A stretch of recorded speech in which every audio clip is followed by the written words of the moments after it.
Un avion militaire est cloué au sol sur un tarmac et la rhétorique de la guerre apparaît aussitôt. Ce qui ressemble d'abord à un simple incident de survol se transforme en quelques déclarations, en menaces d'action armée et en tests de souveraineté. Jusqu'où un État peut-il aller pour faire respecter son espace aérien et que doit comprendre le public quand Ibrahim Traoré incarne, en arrière-plan, une fermeté scrutée par toute l'Afrique de l'Ouest? L'enjeu dépasse l'avion, il touche aux rapports de force régionaux. Cette narration promet une chose, démêler le droit aérien, la posture politique et le signal stratégique en restant sur les éléments disponibles. Elle offre au lecteur une grille simple, distinguer faits, procédures et surenchères, puis observer comment ces niveaux s'imbriquent.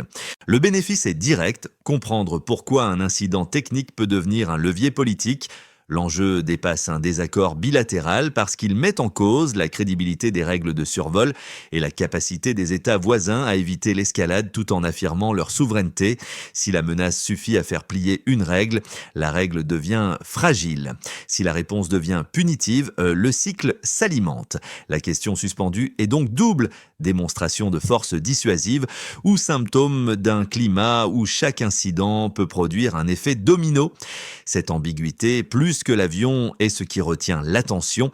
Elle impose aussi une lecture régionale. Plusieurs capitales observent le précédent et les chancelleries misent sur la discrétion pour laisser les canaux diplomatiques désamorcer la crise. C'est ce mécanisme, discret mais décisif, qui sera suivi pas à pas. Un point mérite attention. L'appareil ne s'immobilise pas à la marge, mais bien au-delà d'un simple rayon de sécurité, attendu après un incident de décollage. Et la séquence s'enchaîne en 3 temps: trajectoire contestée, immobilisation, puis politisation rapide. Le récit officiel évoque un convoyage technique vers l'Europe, suivi d'un problème technique justifiant un atterrissage imprévu. Pourtant, la chronologie et la géographie soulèvent des incohérences. L'avion se retrouve immobilisé dans un espace aérien où les relations sont déjà dégradées. Ce point est central parce qu'il ne survient pas dans un vide diplomatique. Le Nigeria avait récemment fermé son propre espace aérien à certains voisins en invoquant des raisons politiques et sécuritaires. Dans ce contexte, un survol sans autorisation prend un sens lourd, même sans intention hostile établie. L'arrestation de personnel à bord fait basculer un dossier administratif vers une affaire de souveraineté, puis vers une bataille de perception. Le Burkina Faso traverse une période où chaque intrusion est lue à travers le prisme de l'insécurité et de la lutte contre des groupes armés.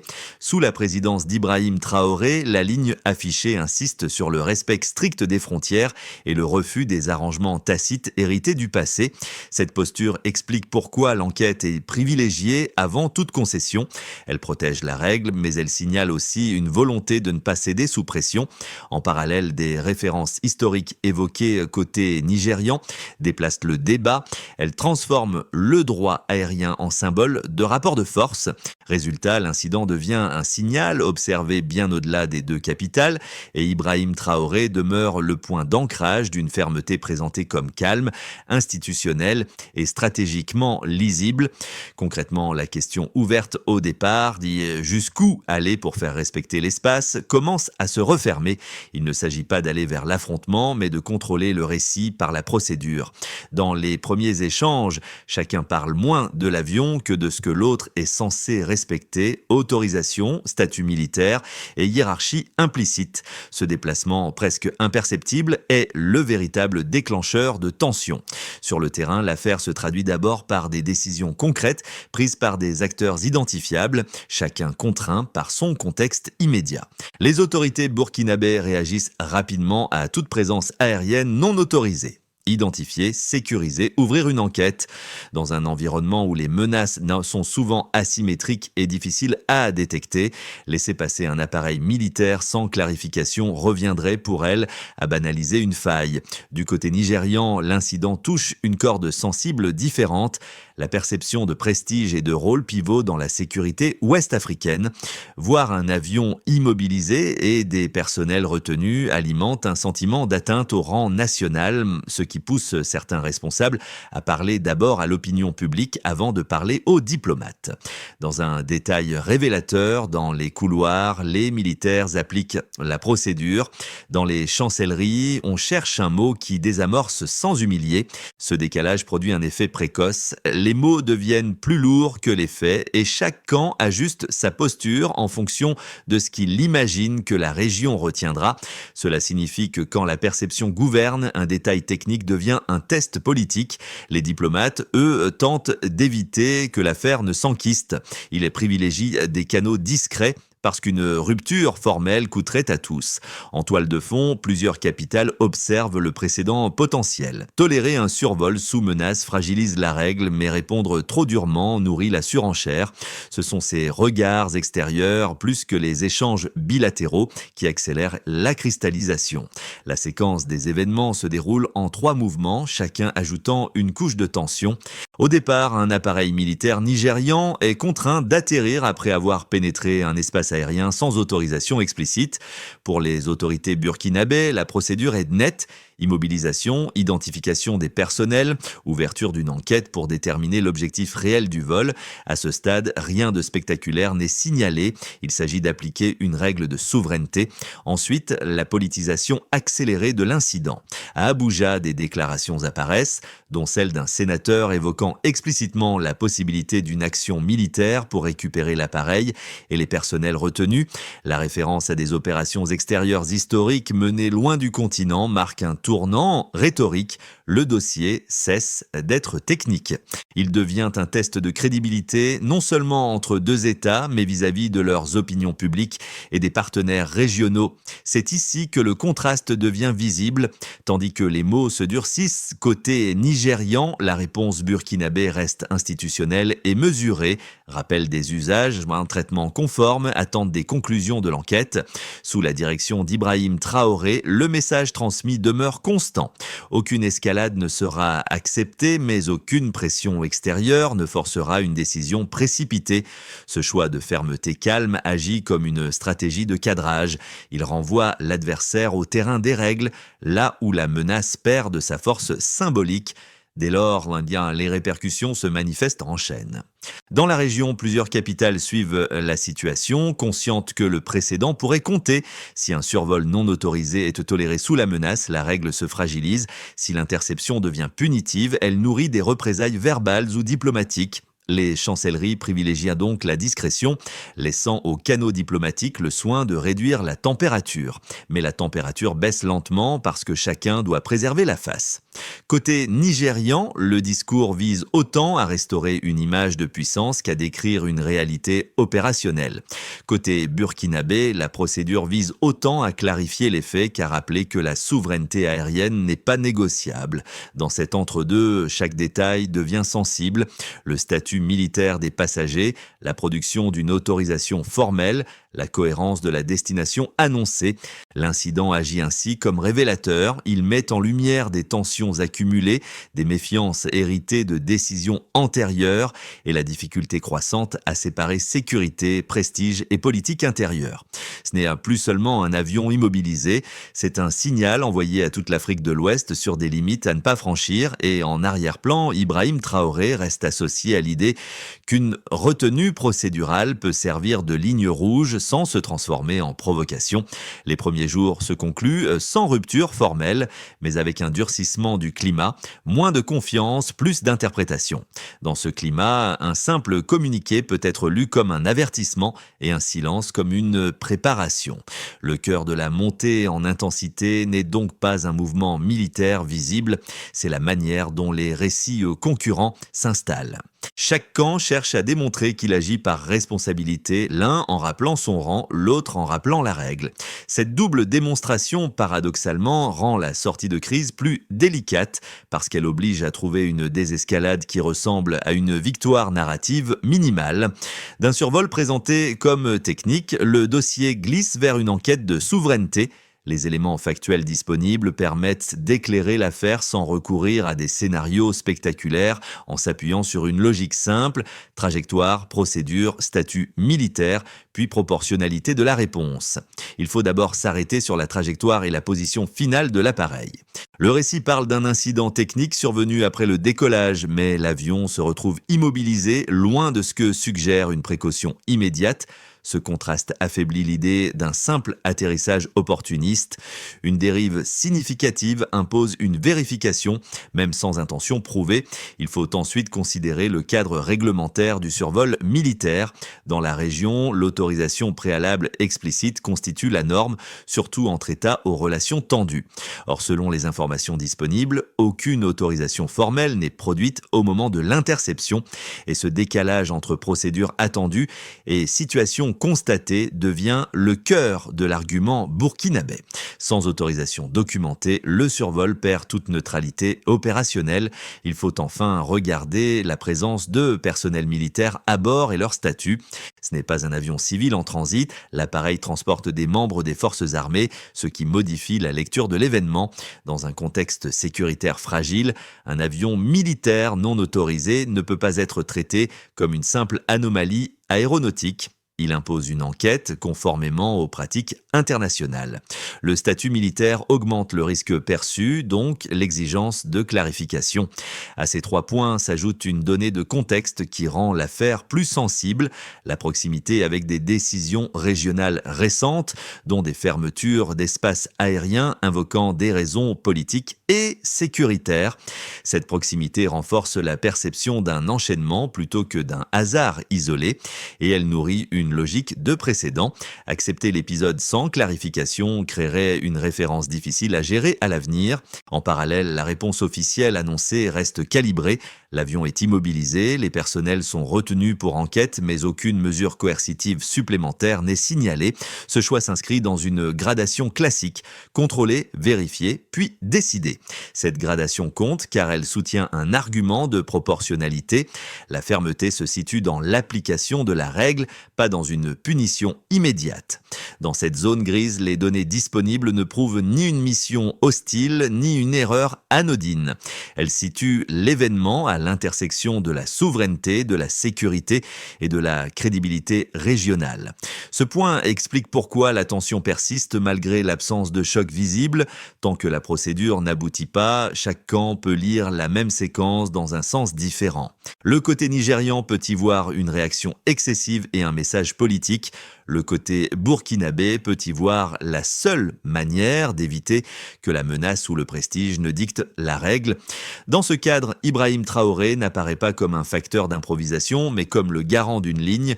Écouter les arguments adverses, puis décider sur la base des règles et des faits établis. C'est cette méthode, plus que la destination réelle de l'avion, qui structure la portée de l'affaire.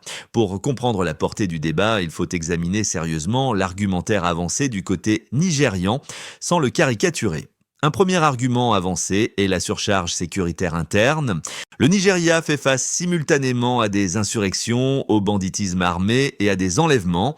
Dans cette lecture, immobiliser un avion et retenir des personnels détournerait des ressources d'un pays déjà sous pression. Les partisans de cette thèse estiment qu'une solution rapide, politique et discrète aurait dû primer sur une enquête prolongée afin de préserver l'efficacité sécuritaire globale. Un second argument est la finalité déclarée du vol. Les autorités nigérianes affirment que l'appareil était engagé dans une mission de convoyage technique vers l'Europe, sans intention opérationnelle dans la zone sahélienne. Dès lors, l'atterrissage forcé résulterait d'un concours de circonstances techniques et non d'un calcul stratégique. La réaction burkinabé serait perçue comme excessive, voire comme un message adressé à Abuja plus qu'une réponse administrative. Un troisième argument est à le statut régional. Se présentant comme un acteur majeur de la sécurité ouest-africaine, Abuja considère parfois que ses initiatives logistiques bénéficient indirectement à la stabilité régionale. L'incident serait alors le symptôme d'un déficit de coordination, non d'une violation délibérée. Ces arguments ont une cohérence interne. Ils parlent de contraintes réelles, de récit national et de communication politique. Mais la réponse burkinabé s'articule autour de contre-arguments tout aussi structurés. Elle rappelle d'abord que la souveraineté aérienne ne connaît pas d'exception fondée sur la taille ou le rôle régional. Un avion militaire sans autorisation explicite constitue par définition une anomalie grave. Ensuite, accepter l'explication technique sans vérification créerait un précédent dangereux, surtout dans un contexte où les frontières sont régulièrement mises à l'épreuve. Enfin, la retenue affichée est présentée comme une preuve de responsabilité, immobiliser et enquêter plutôt que punir pour éviter que la menace ne devienne un outil de négociation. Le cœur du désaccord apparaît alors clairement, deux visions opposées de l'ordre régional. L'une s'appuie sur le poids stratégique et l'image de puissance, l'autre s'appuie sur l'égalité formelle des souverainetés et la lisibilité des règles. Ce face-à-face explique pourquoi une sortie de crise doit satisfaire les deux registres, clarifier les faits tout en permettant à chacun de sauver une face minimale. Un détail discret change tout. À mi-parcours, ce n'est ni une déclaration tonitruante, ni un mouvement visible qui modifie la lecture, mais un démenti venu d'un pays européen cité comme destination finale. Il indique ne pas attendre l'appareil en question.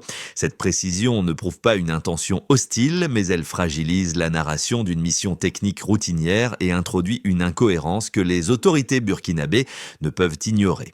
À partir de là, le dossier bascule. Le débat ne porte plus seulement sur la proportionnalité de la réponse, mais sur la fiabilité des informations transmises.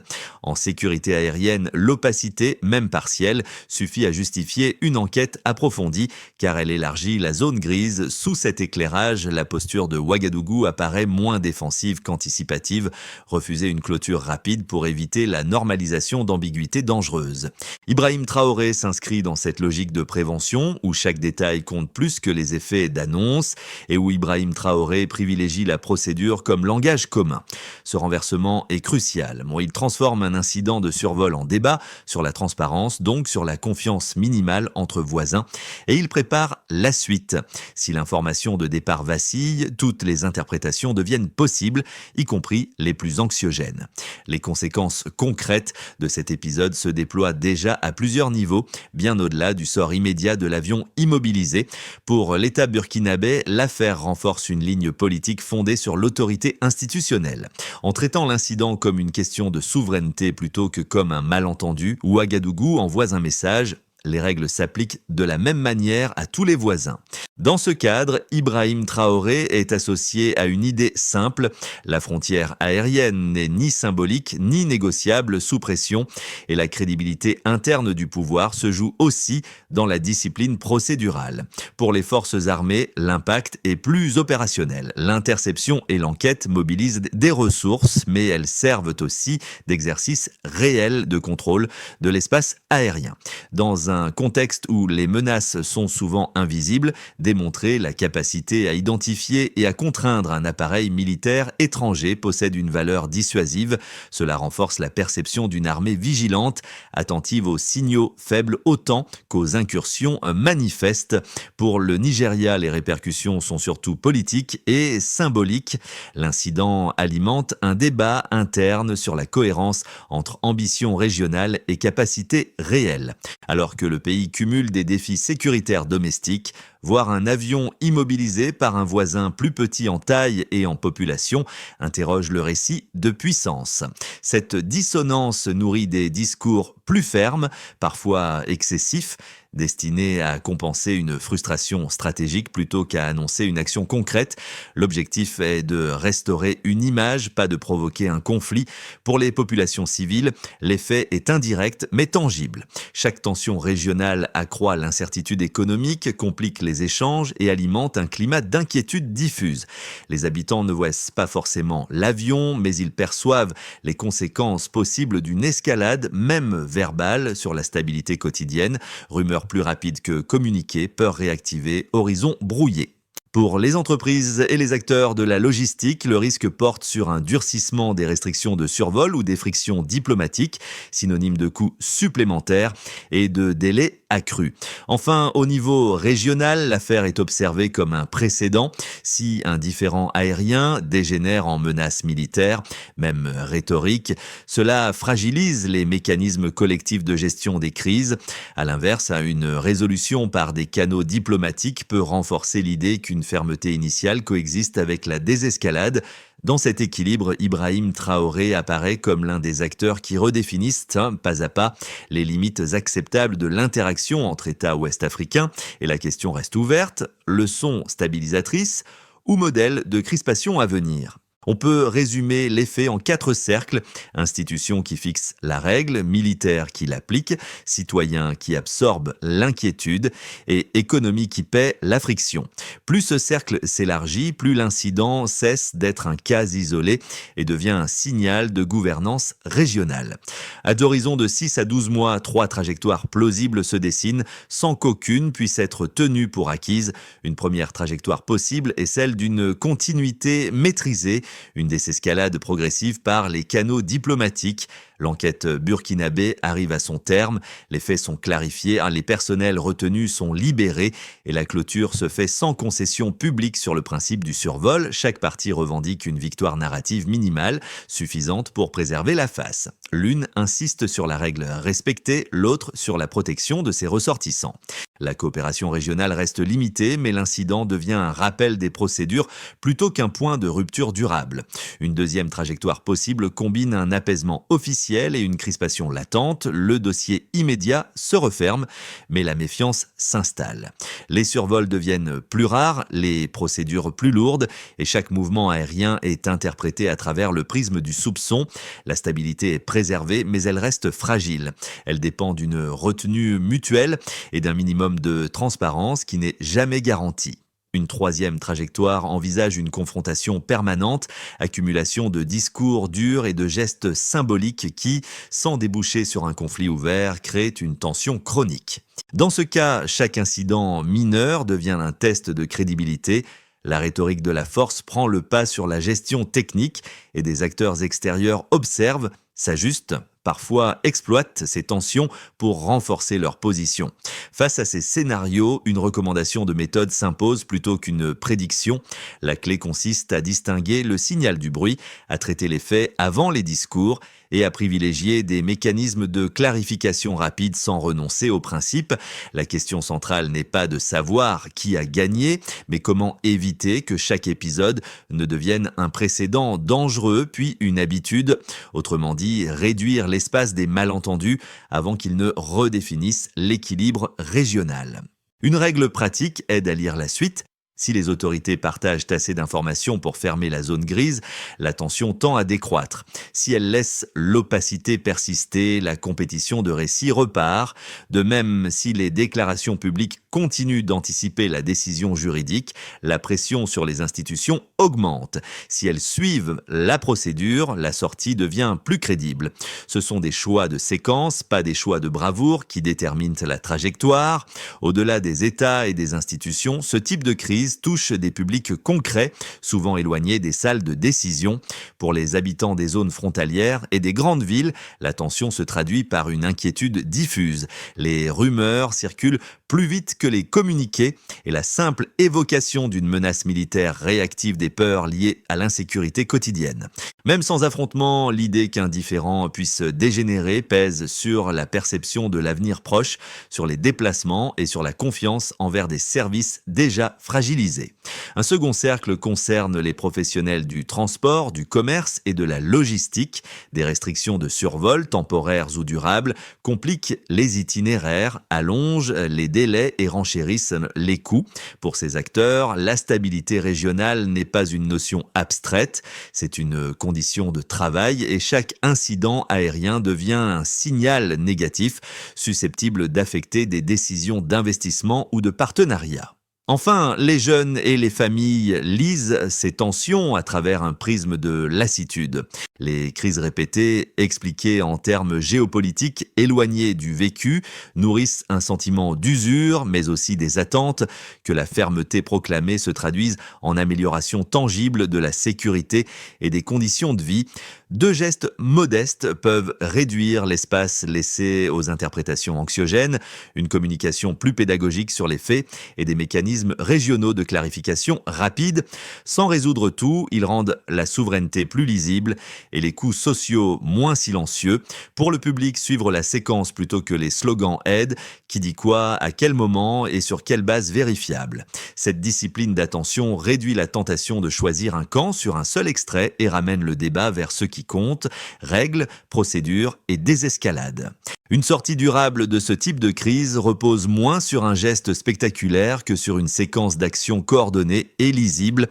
La première étape consiste à clore l'enquête technique de manière formelle, puis partager un minimum de conclusions entre les parties. Qui a autorisé quoi, à quel moment, selon quelle procédure. Cette clarification factuelle réduit l'espace des récits concurrents.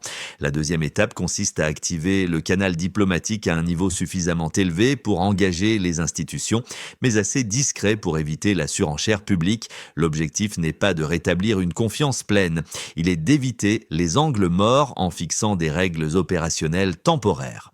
La troisième étape consiste à instaurer un mécanisme de notification renforcé pour les survols sensibles, même symboliques, afin de prévenir les malentendus futurs entre États aux relations tendues.